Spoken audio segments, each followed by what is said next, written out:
From Pacifica Radio, this is Democracy Now! 25 years ago, in 1996, Democracy Now! Went on the air. Today, we take a freewheeling journey through the years. Chevron, just like Shell, uses the military to protect its oil activities. They drill and they kill. Now, you just listen to me. You ask the questions, and I'm going to answer. You have asked questions in a hostile, combative, and even disrespectful tone, and you have never been able to combat the facts.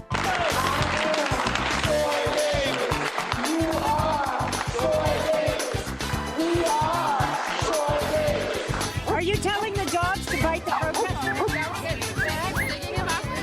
The dog has blood in its nose and its mouth. Why are you letting her dog go after the protesters? It's covered in blood. We're in occupied Western Sahara, in Laayoune, the capital of what many call Africa's last colony. We're outside New York City's John F. Kennedy Airport, outside Terminal 4, where thousands of people have gathered to protest the Trump administration's executive order. 25 years ago, Democracy Now! Started on 9 radio stations. It now airs on over 1,500 TV and radio stations around the globe. All that and more coming up.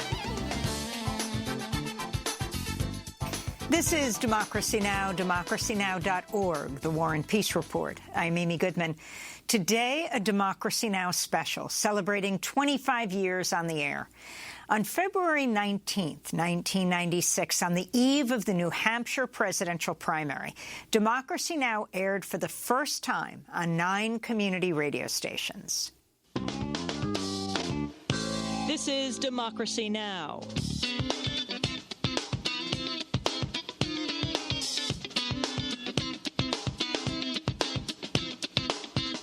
From Pacifica Radio, I'm Amy Goodman in Washington. Today on Democracy Now!, Live Free or Die, a look at the political landscape in New Hampshire, where the Republican Revolution has taken its toll. If you want a taste of the country after the revolution, you might as well visit New Hampshire today, because we're the state that has the most regressive taxes in the country, that doesn't have mandatory kindergarten, that doesn't invest in its infrastructure. Also the politics of race in the Granite State, and money talks. Who are the millionaires having their way in Washington? You need to go up to Bob Dole, now that he's on this corporate welfare line, and say, okay, that's great that you've taken up this plank. Whose corporate jet did you fly up here on? Dwayne Andreas, the number 3 on the Mother Jones list, or Carl Lindner, the number 4 on the Mother Jones list?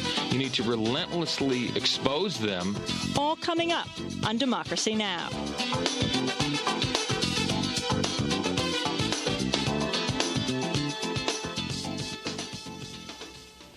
Today is President's Day, and tomorrow is the New Hampshire primary. Welcome to the maiden voyage of Democracy Now!, Pacifica's daily national election show.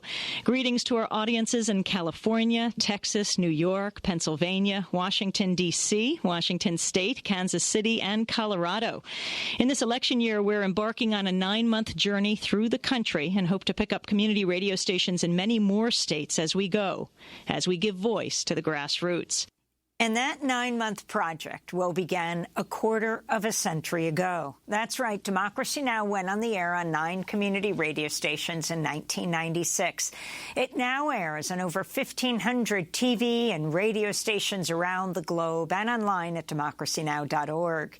In 1998, Democracy Now! Documented Chevron's role in the killing of 2 protesters who occupied a Chevron-owned oil platform in the oil-rich Niger Delta in Nigeria. Democracy Now!'s Jeremy Scahill and I traveled to the Niger Delta to investigate and produce this special documentary, Drilling and Killing, Chevron and Nigeria's Oil Dictatorship. This is an excerpt. Until now, Chevron has claimed that its only action against the occupation was to call the federal authorities and tell them what was happening.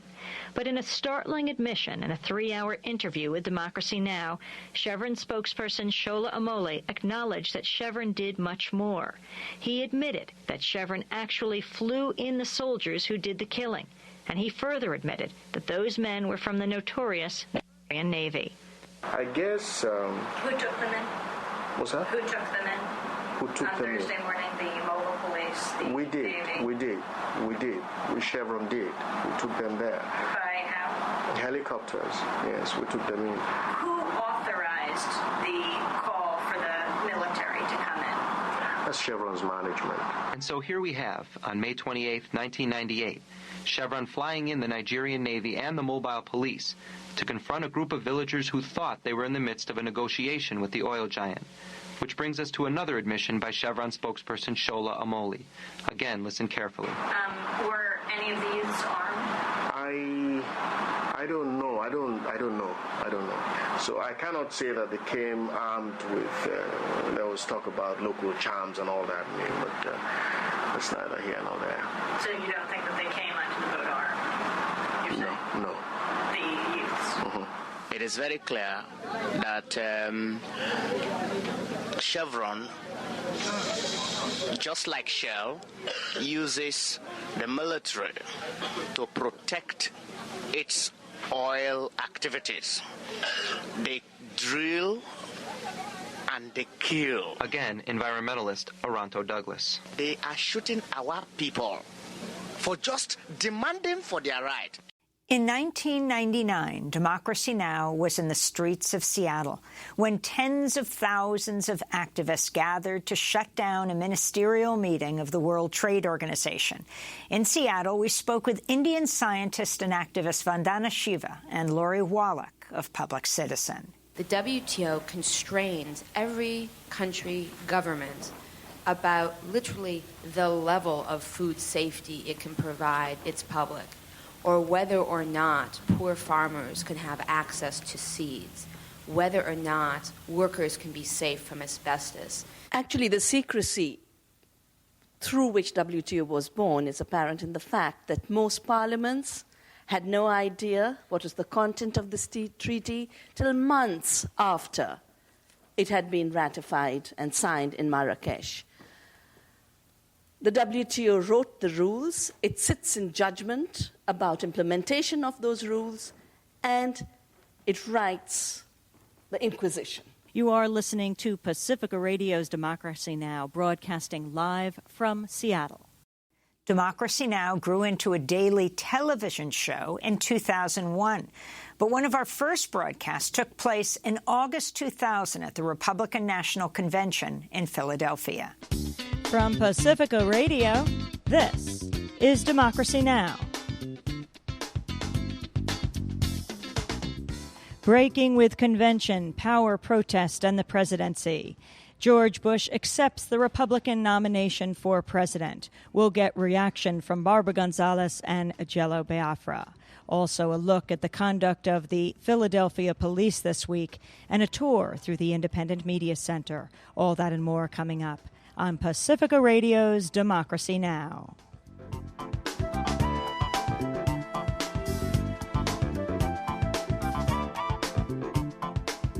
You are listening to Pacifica Radio's Democracy Now!, broadcasting on community radio stations around the country, on public access TV stations around the country, on the Internet, both live streaming and videocasting at www.democracynow.org, and an unprecedented community media collaboration. I'm Amy Goodman here with Juan Gonzalez as we continue a reaction to the nomination speech the acceptance speech of George W. Bush for nomination by the Republican Party as their presidential candidate. Juan? Yes, as I said, an amazing speech by Bush. And, he actually attempted basically to portray himself as a caring, sensitive, compassionate conservative, but the reality of the message that he was bringing of increased military spending, of privatization of portions of Social Security accounts, of charter schools that would help to begin to tear apart the public school system rather than raise the level of the public school system throughout, I think was one that was clearly at the right fringe of American politics today. On Election Day in 2000, then-President Bill Clinton called Pacifica radio station WBAI in an attempt to get out the vote for Hillary for Senate and Al Gore for president. While he may have intended to spend about 2 minutes on the phone, WBAI host Gonzalo Alberto and I kept him on the line for about half an hour, asking him about topics that weren't being discussed in the presidential race. Mr. President, are you there? I am. Can you hear me? Yes, we can. Yes. You're calling radio stations to tell people to get out and vote. What do you say to people who feel that the two parties are bought by corporations and that they are, at this point, feel that their vote doesn't make a difference? There's not a shred of evidence to support that. President Clinton, UN figures show that up to 5,000 children a month die in Iraq because of the sanctions against That's not true. That's not true. And that's not what they show. The past two UN heads of the program in Iraq have quit, calling the U.S. policy, U.S. UN policy, genocidal. What is your response to that? They're wrong. They think that we should reward. Saddam Hussein says, I'm going to starve my kids unless you let me buy nuclear weapons, chemical weapons, and biological weapons.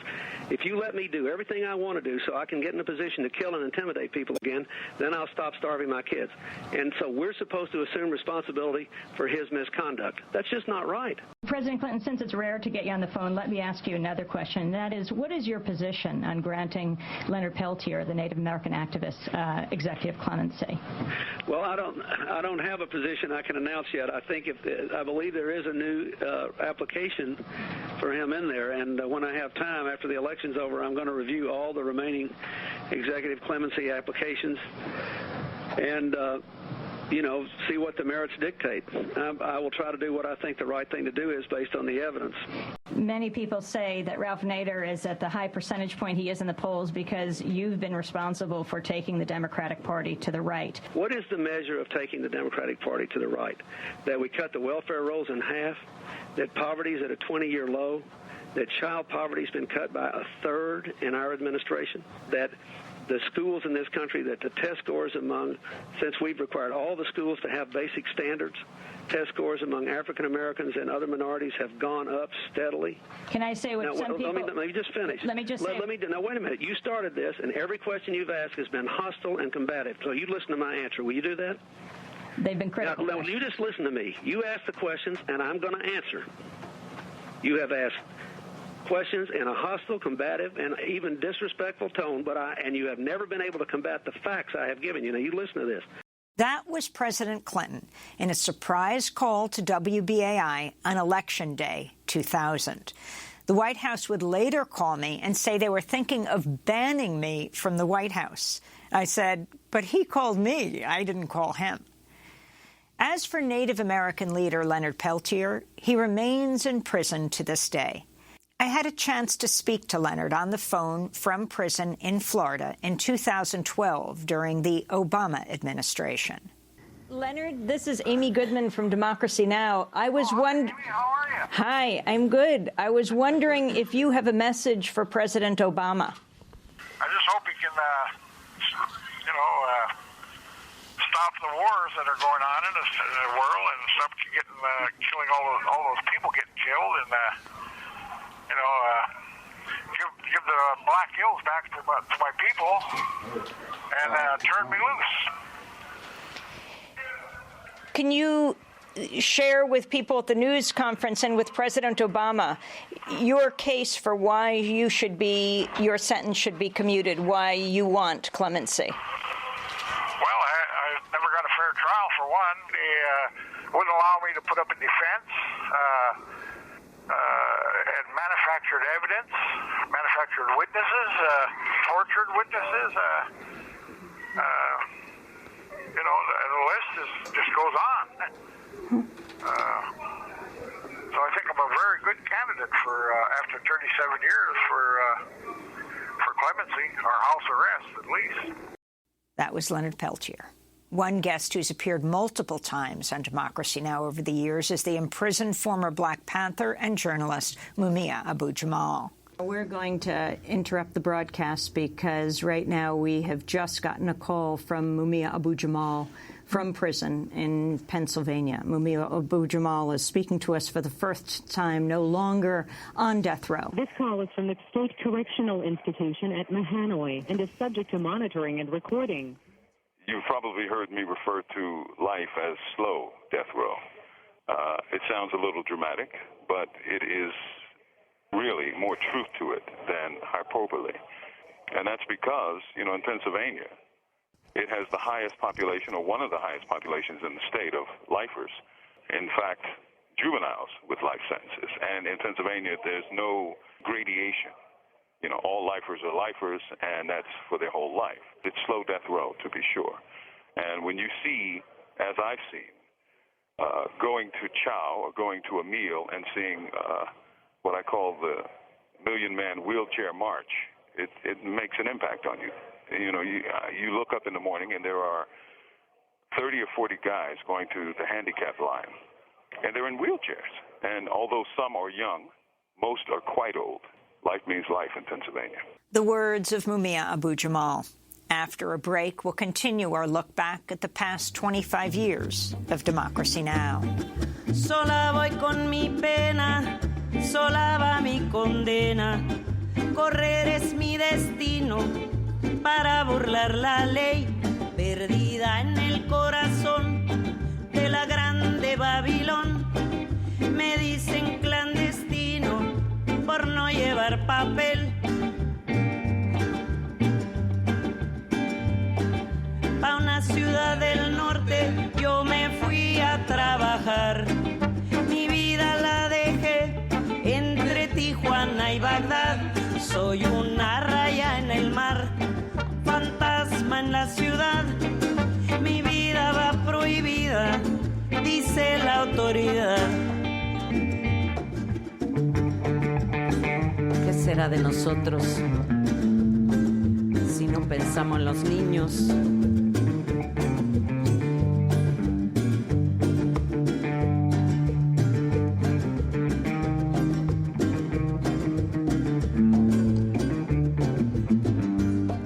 Sola voy con mi pena, sola va mi condena.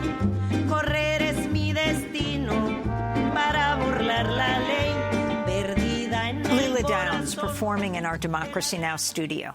On the evening of December 7th, that's Tuesday at 8 p.m., Leila Downs will join Noam Chomsky, Angela Davis, Arundhati Roy, Winona LaDuke, and others as we celebrate online 25 years of Democracy Now! We hope you'll join us. Visit democracynow.org for details.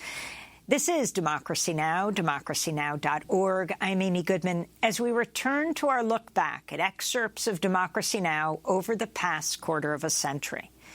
On the morning of September 11th, 2001, Democracy Now! Was on the air when the World Trade Center was attacked.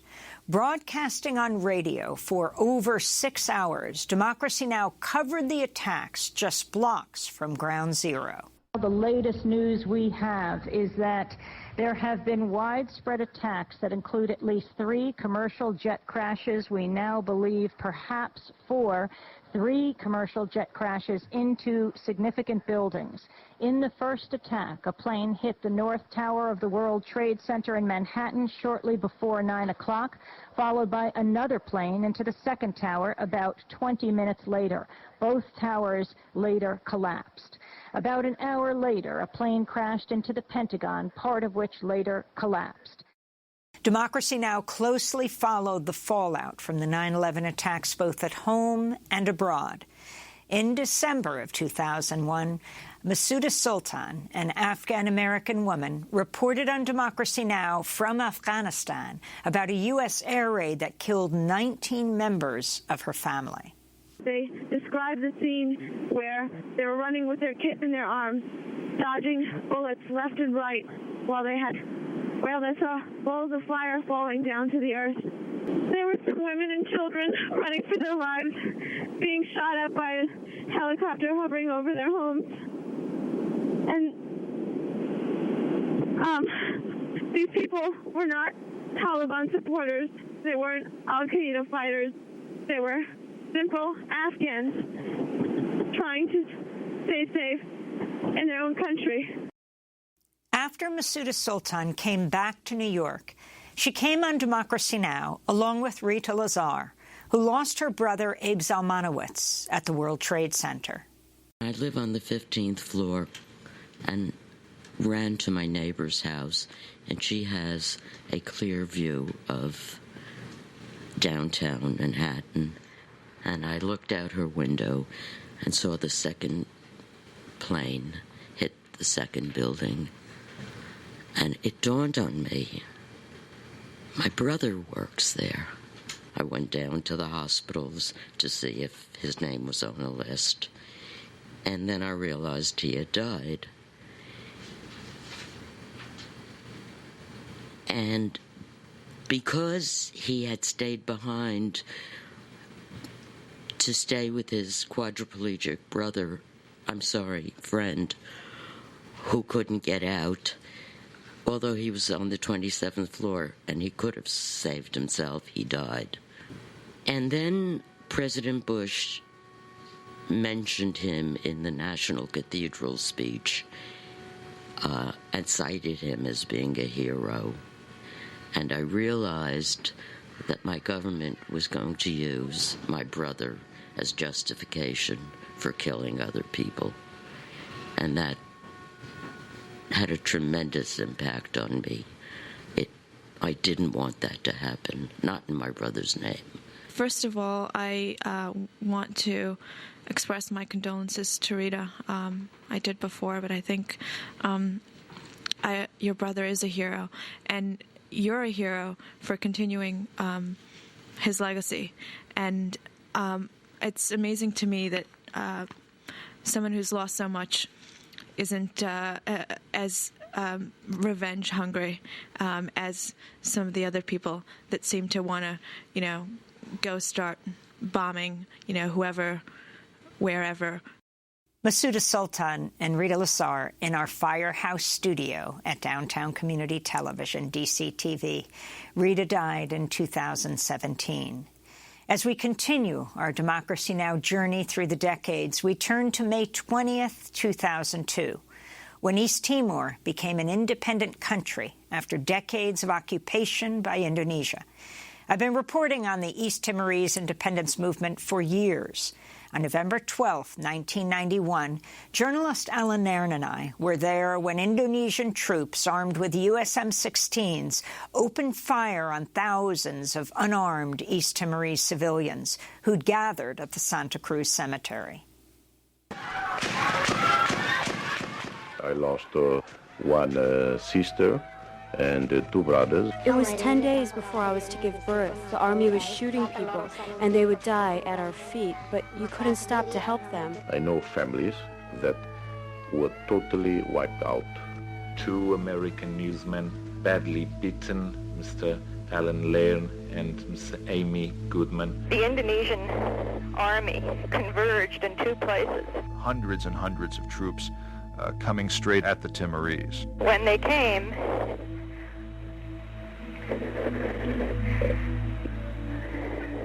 they opened fire on the people. Well, we pride ourselves, and I think properly so, in standing up for human rights. At least 271 Timorese were killed that day. The Indonesian military fractured Alan Nairn's skull. More than a decade later, East Timor became an independent country. Alan Nairn and I returned to the capital, Dili, for the celebration. Alan questioned former President Bill Clinton. In 1999, in April, the Indonesian military and their militias massacred 50 people in the rectory in Likisa. They hacked them with machetes. 2 days later, Admiral Blair, the commander for the Pacific, your commander, met with General Wiranto, the Indonesian commander. He offered to help him in lobbying the U.S. Congress to get full U.S. military training restored. He made no mention of the Likisa massacre.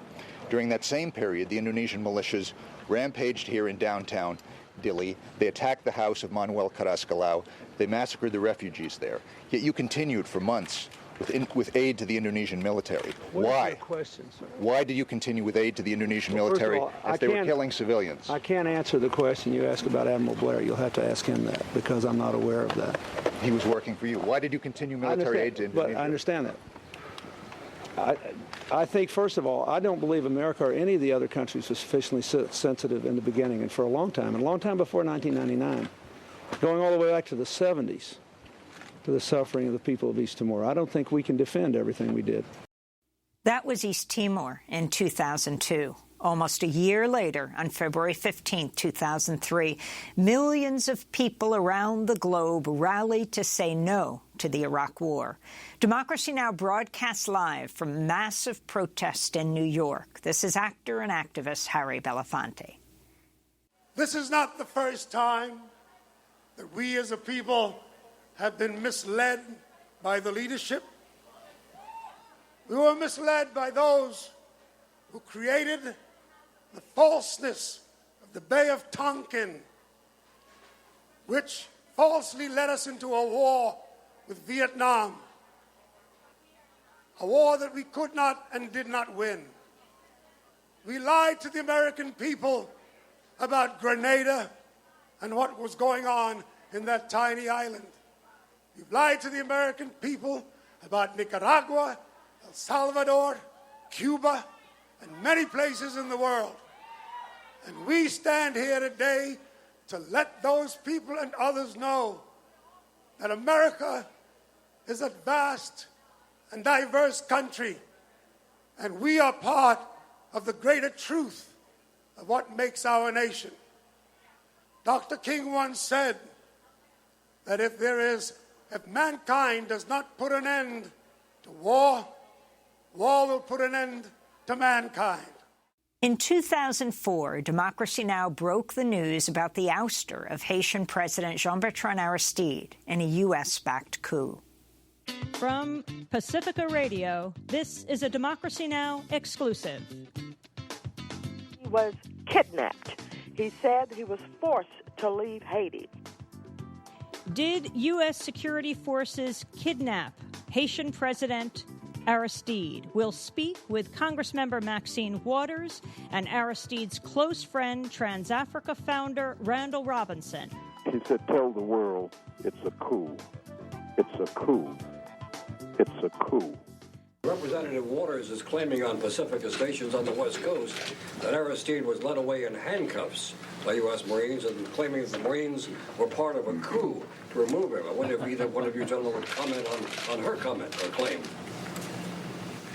Other than the smile. Trying to pick the right words. If you're asking me, did that happen, the answer is no. But any embellishment? I think not today.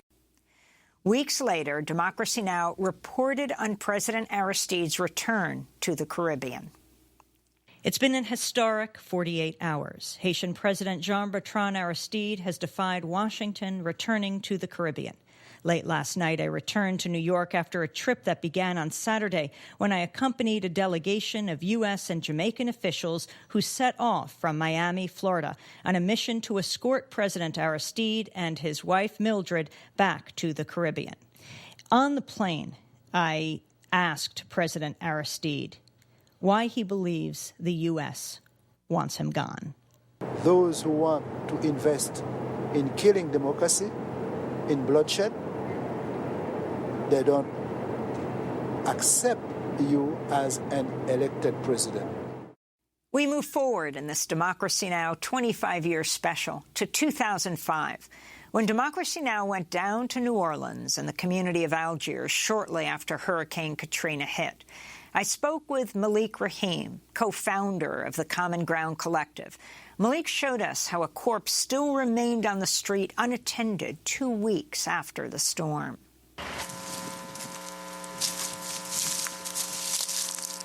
Now, his body been here for almost 2 weeks. 2 weeks tomorrow. All right, that this body been laying here. And there's no reason for it. I mean, that's just totally disrespect. You know, and I mean, 2 weeks. Every day we ask them about come and pick it up. And they refuse to come and pick it up. And you can see it's literally decomposing right here. Right out in the sun. Every day we sit up and we ask them about it. Because, I mean, this is closest you could get to tropical climate in America. And they won't do anything with it. Malik, do you know who this person is? No. But regardless of who it is, I wouldn't care if it's Saddam Hussein or Bin Laden. Nobody deserves to be left here. And the kids pass by here and they're seeing it. I mean, the elderly, this is what frightened a lot of people into leaving. We don't know if he's a victim of vigilantes or what, but that's all we know is that his body had been allowed to remain out here for over 2 weeks.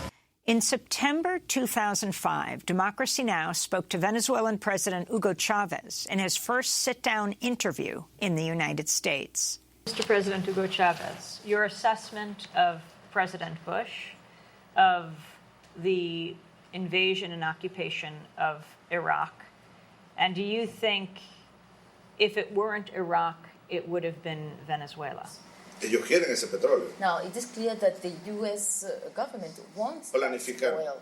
That's why they planned. Primero fueron por el de Venezuela. First, they tried to get the Venezuelan Fue el oil. golpe contra nosotros. And that was the coup they staged. Eso fue un golpe against petrolero. us. That was a oil-motivated coup. Querían tener asegurado el petróleo venezolano. Have the control over Venezuelan oil para luego ir por el de Irak. Before going for Iraq's oil. Fracasaron en Venezuela. They failed in Venezuela. Se lanzaron sobre Irak. So they rather went to attack Iraq. In 2007, Juan Gonzalez and I interviewed then CNN anchor Lou Dobbs on Democracy Now!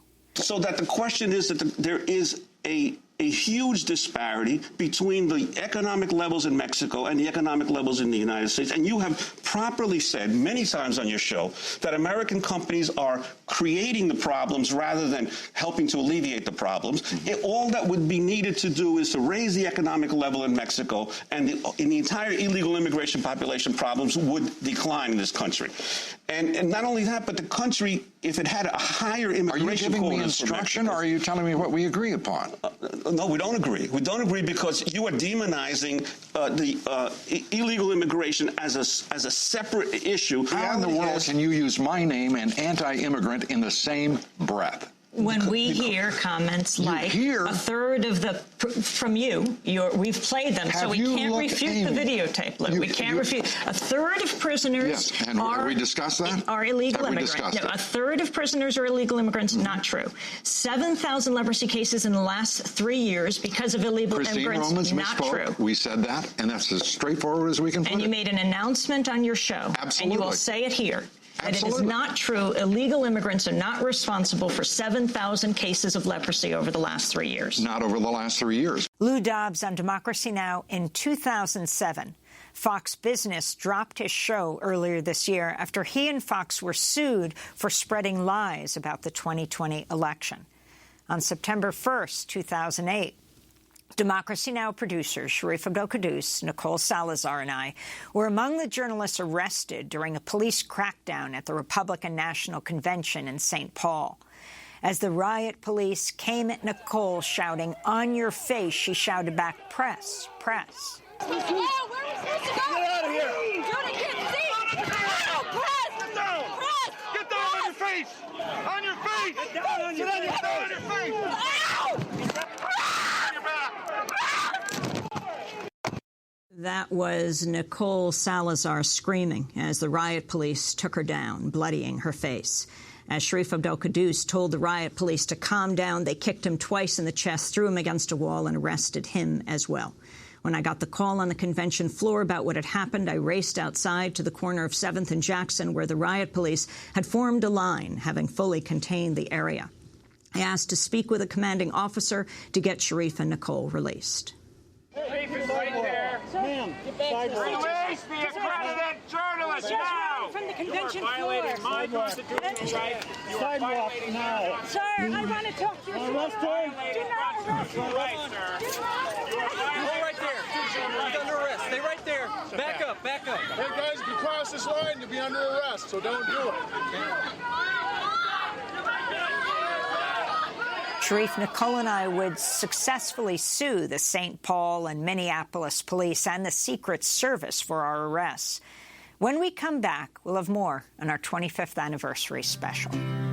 As I was walking, I saw a sign there, and that sign said, private property. But on the other side, it didn't say nothing. That side was made for you and me. Sing with me. This land is your land. This land is my land. From California to the New York Island. From the redwood forests to the Gulf Stream waters. This land was made for you and me. Nobody living can ever stop me as I go walking that freedom highway. Nobody living can make me turn back now, 'cause this land was made for you and me, brothers and sisters. Tom Morello on Democracy Now! On the evening of Tuesday, December 7th at 8 p.m. Eastern, Tom will join Noam Chomsky, Angela Davis, Arundhati Roy, Winona LaDuke, and others as we celebrate 25 years of Democracy Now! Join us for the online celebration. You can check out democracynow.org for more information. This is Democracy Now!, democracynow.org, the War and Peace Report. I'm Amy Goodman. As we return now to our look back at excerpts of Democracy Now! Over the past quarter century. Let's go to 2010, when the whistleblowing website WikiLeaks released footage of U.S. soldiers firing from a military helicopter on Iraqi civilians. The dead included 2 employees of the Reuters news agency, the 22-year-old photographer Namir Nur Eldin and the driver Saeed Shama. Let me know when you have it. Or shoot. Light them all up. 002 traffic, 260s. Come on, fire. Roger. Keep shoot. Keep shoot. Bushmaster, 2 things. We need to move time now. All right, we just engaged all 8 individuals. Julian Assange, tell us how you got this footage. We got this footage sometime last year. We don't disclose precise times for reasons of source protection. When we first got it, we were told that it was important and that it showed the killing of journalists, but we didn't have any other context. And we spent quite some months after breaking the decryption looking closely into this, and the more we looked, the more disturbing it became. This is a sequence which has a lot of detail, and I think in some ways covers most of the bad aspects of the aerial war in Iraq and what we must be able to infer is going on in Afghanistan. As we continue to look at 25 years of Democracy Now!, we turn to the Egyptian revolution that ousted President Hosni Mubarak in 2011. Democracy Now!'s Hani Massoud and Sharif Abdel-Quddus were on the ground in Cairo. Here we're on the edge of Tahrir Square. There are many rocks and stones that have littered the ground here. Army tanks are stationed, but they just stood by as Mubarak's thugs came in on horseback and camel and attacked crowds. There's many wounded here in slings. They're bandaged. Here's a child. He's about 5 or 6 years old. He's being fed yogurt by his mother. He's bruised on the side of his face. I asked his mother what happened to him, and she said, he's a revolutionary. He's fighting for his future. That report aired on Friday, February 4th, 2011. Hosni Mubarak resigned a week later. On September 17th, 2011, Occupy Wall Street. Democracy Now! Was one of the only national news outlets to report on the first day of action. Democracy Now!'s Sam Alcoff filed this report. On Saturday, thousands of protesters took to the streets of downtown Manhattan for what was described as an action to occupy Wall Street. Inspired by the popular uprisings of the Arab Spring and the European anti-austerity movements, Adbusters, a Vancouver-based culture-jamming magazine, put out a call for Saturday's protest on Wall Street in July. The goals were various, from limiting corporate contributions to political campaigns, to auditing the Federal Reserve, to challenging all of global capitalism. Protesters included 71-year-old Mary Ellen Marino of Princeton, New Jersey. I came because I'm upset with the fact that the bailout of Wall Street didn't help any of the people holding mortgages. All the money went to Wall Street, and none of it went to Main Street. Now, we've just learned that Geithner was actually asked to split up the Citibank, and he didn't do it, and Obama didn't do anything about it. The plan wasn't simply for a one-day protest, but an ongoing and creative occupation of the financial district itself. Organizer Lorenzo Serna. The idea is to have an encampment. Like, this isn't a one-day event. Like, we're hoping that people come prepared to stay as long as they can, and then we're there to support each other. But on Saturday, after hundreds arrived, the NYPD shut Wall Street down itself, barricading activists off from Wall Street and forcing a move to the nearby Zuccotti Park. Despite sometimes tense standoffs with the police, hundreds slept in the park and have maintained that they will stay until their demands are met. On September 21st, 2011, Democracy Now! Broadcast live for 6 hours from the grounds of the prison in Georgia where Troy Anthony Davis was executed.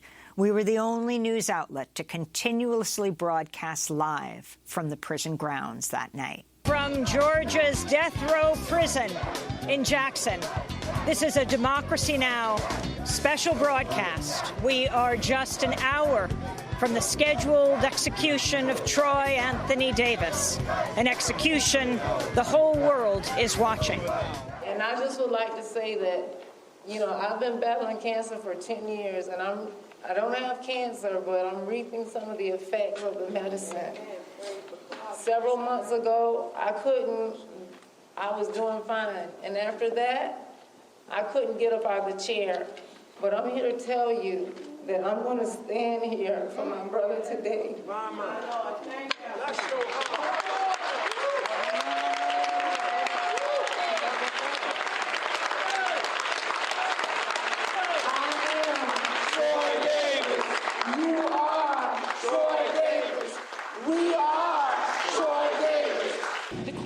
Execution of Troy Anthony Davis has been carried out.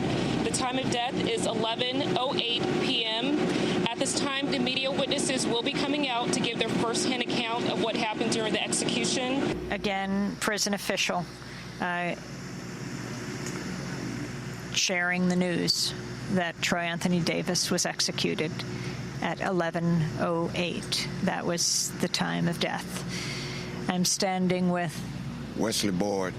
And I'd like to say there's been a travesty of justice, and I'd like to tell America ought to be ashamed of itself, and God help America. And if you're alive with America, please don't come to Georgia. Don't come to Georgia. Don't buy any Georgia pecans. Don't buy any Georgia peaches. Don't buy any trade with Georgia, the whole world. Don't buy anything with Georgia. God bless America, and God bless Troy Davis. In July 2014, Israel launched a massive 50-day assault on Gaza, ultimately killing more than 2,200 Palestinians, the majority of them civilian, including more than 500 children. An Israeli gunboat shelled a group of Palestinian children on a Gaza beach, killing 4 of them. Democracy Now!'s Sharif Abdel-Quddus was in Gaza, where he spoke with the boys' families. I also met with the mother today of Muhammad, the 11-year-old who was killed. She said he was a child that loved the sea. He has 7 sisters. His father ruined his back about 10 years ago fishing, and they were waiting for him to grow and become the family breadwinner. And there was just deep tragedy and sorrow in the house. On August 9th, 2014, in Ferguson, Missouri, Darren Wilson, a white police officer, fatally shot unarmed African-American teenager Michael Brown. The shooting sparked mass protests and became a key moment in the Black Lives Matter movement. In the aftermath of the shooting, Democracy Now! Traveled to Ferguson. So tell me your name and tell me what your sign says and what do you think? My name is Rona, and my sign is Negro Spring. The same as the Arabs fought for their rights, for their civil rights, to oust their corrupt government, we're fighting for our civil rights, our human rights. We would like, as an end result to this, one of the end results, for there to be a law. Police officers should not be allowed to hide behind a badge when they commit a crime. When we commit a crime, we have the penalties. they should have penalties. It's not fair. They should not be treated like extra special humans. What do we want? Justice! Now! In July 2015, Democracy Now! Interviewed all three co-founders of the Black Lives Matter movement, Patrisse Cullors, Opal Tometi, and Alicia Garza. This is Alicia.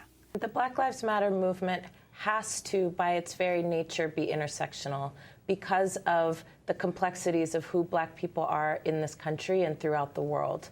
There's nothing separate about wages from Black life and the survival of Black people than police violence and police terrorism. We even still have a situation in this country where we have Black workers who are not covered by federal labor protections, like domestic workers and farm workers.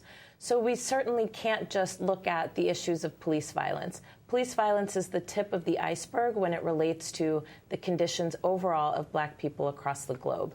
In 2015, Democracy Now!'s Nermeen Sheikh and I and the team were in Paris for the historic UN Climate Summit. While in France, we traveled an hour and a half north to the city of Calais, site of the largest refugee camp in France. 6,000 to 7,000 people were camped out in makeshift tents in what was known as the jungle. My name is Majd. I'm from Syria. I'm here like everyone. I'm a refugee escaped from the war. Everyone is fighting in my country. Yes. So I escaped from the war. I don't want to be dead for nothing. We're just back from Majid's tent where he lives with two other men, and we're now on the street of, well, makeshift restaurants. There's a barber shop. This is the Kabul Cafe. And right here, as we're going in, is a map of the whole camp. My name is Sikandar. I'm from Afghanistan. The map of this camp, it's like a map of the world, or a part of the world. It's a map of where refugees are from. Most of these countries have been bombed by the United States. I really didn't think about it. The map of the jungle is looking like the map of the world. Syria, Afghanistan, Iraq, Sudan. Yeah, it's true. I didn't think about it, but yeah, it's true. My name is Sadiq Hussein Khail, and I am from Afghanistan. So what do you think the U.S. should be doing now? You know, U.S. is just increasing the war. Actually, U.S. don't want to finish the war. It's their game. It's the game of George W. Bush, Obama, and all the European Union. They don't want to finish that. In September 2016, Democracy Now! Traveled to the Standing Rock Sioux Reservation in North Dakota to document the historic indigenous uprising against the Dakota Access Pipeline. Criminals! You guys are criminals! Go get your money somewhere else! We're standing at the construction site of the Dakota Access Pipeline. It looks like there are at least 3 bulldozers that are, to people's surprise at this moment, actually bulldozing the land. There's a helicopter above, there's security here, and hundreds of people have been marching up when they heard that the construction site is actually active right now. Look what you did to him! People have gone through the fence, men, women, and children. The bulldozers are still going, and they're yelling at the men in hard hats. One man in hard hat threw one of the protesters down, and they're marching over the dirt mounds. Some of the security have dogs. Amy Goodman, this guy maced me in the face. Can you show us the label? Look, it's all over my sunglasses. Just maced me in the face. Dog bit him right now. Throw the dog on me. Throw the dog on me. Look at this. Look at this. Let me say. Throw the dog on me. No, you did it on purpose, man. Let me say. Yeah, keep on the dog. Over there with that dog. I was like walking, throw the dog on me straight, even without any warning, you know. Look at this. Look at this. The dog. Yeah, the dog did it, you know. Look at this. There. So did it. Ma'am, your dog just bit this protester. Protester. Are you telling the dogs to bite the protesters? The dog has blood in its nose and its mouth. Why are you letting her dog go after the protesters? It's covered in blood. Only a few hours before the attack, we sat down with Standing Rock Sioux tribal historian LaDonna Bravebull Allard. I don't understand why we are expendable in America. I keep telling people, we do our best. We have always been here. This is our land. Why should we fight to live in our own land? Why should we have to do that over and over again? So we have no choice. We have to stand. No matter what happens, we have to stand to save the water. North Dakota issued an arrest warrant for me after the Democracy Now! Video of the dogs attacking Indigenous water protectors went viral. We returned for the arraignment, but they would ultimately drop the charges. In late 2016, Democracy Now! Became the first foreign television news crew to get into occupied Western Sahara in years. We're in occupied Western Sahara, in Laayoune, the capital of what many call Africa's last colony. Morocco occupied Western Sahara more than 40 years ago, in 1975. Western Sahara, where peaceful protesters, led by women, are beaten in the streets. Thousands have been tortured, imprisoned, killed, and disappeared while resisting the Moroccan occupation. He jabbed right at my eye with his baton. I was yelling at him, "Hey, you Moroccan, you pulled out my eye." Where natural resources are plundered, from phosphates to fish. I say that our damnation comes from the natural resources we have here. If it wasn't for these natural resources, Morocco would never have invaded Western Sahara. Where a massive wall divides a people, the Sahrawi, the native population, denied a vote for self-determination. If we don't speak out, especially us as victims who have suffered all of this, if we don't speak out and defend our cause, this problem will remain. In the days after President Donald Trump's inauguration in 2017, Democracy Now! Closely covered the growing protest movement, from the historic Women's March to protests over Trump's Muslim ban. This is Democracy Now!'s Nermeen Sheikh at Kennedy Airport. We're outside New York City's John F. Kennedy Airport, outside Terminal 4, where thousands of people have gathered to protest the Trump administration's executive order, which has prevented many people from 7 Muslim-majority countries from entering the United States. More than 10 of them here detained at Terminal 4. Thousands of people here chanting, "Let them in. This is what democracy looks like, and refugees welcome here." Let's talk to some of the people here. My name is Mamita Ahmed, and I'm here today because as a Muslim woman, I find this ban extremely just personal to me, because I have family members who are on visa and now they are at risk of not being able to leave or enter the country. Well, my name is Ruhi Kapadia, and I'm from Long Island Valley Stream. What are your concerns for Muslims who are here already in the U.S. under a Trump administration, under this administration? Well, I would say all my Muslims, brothers and sisters, there's nothing to fear. Your actions are more important. Keep doing what you're doing, and we are not going to do anything wrong. We are going to be unapologetic Muslims. In 2018, the Democracy Now! Team reported from the U.S.-Mexico border in Texas. We're broadcasting from Brownsville, Texas, along the U.S.-Mexico border. Behind me, the border wall that stretches in sections all the way through California. This Rio Grande Valley is the epicenter of the Trump administration's zero-tolerance policy that's led to the forcible separation of more than 2,000 children from their parents. People who are at the Keep Families Together rally here in Brownsville have now walked forward to enter the federal courthouse house here in Brownsville, where so many migrants have been taken, so many migrants who've been separated from their children. They're demanding to go inside.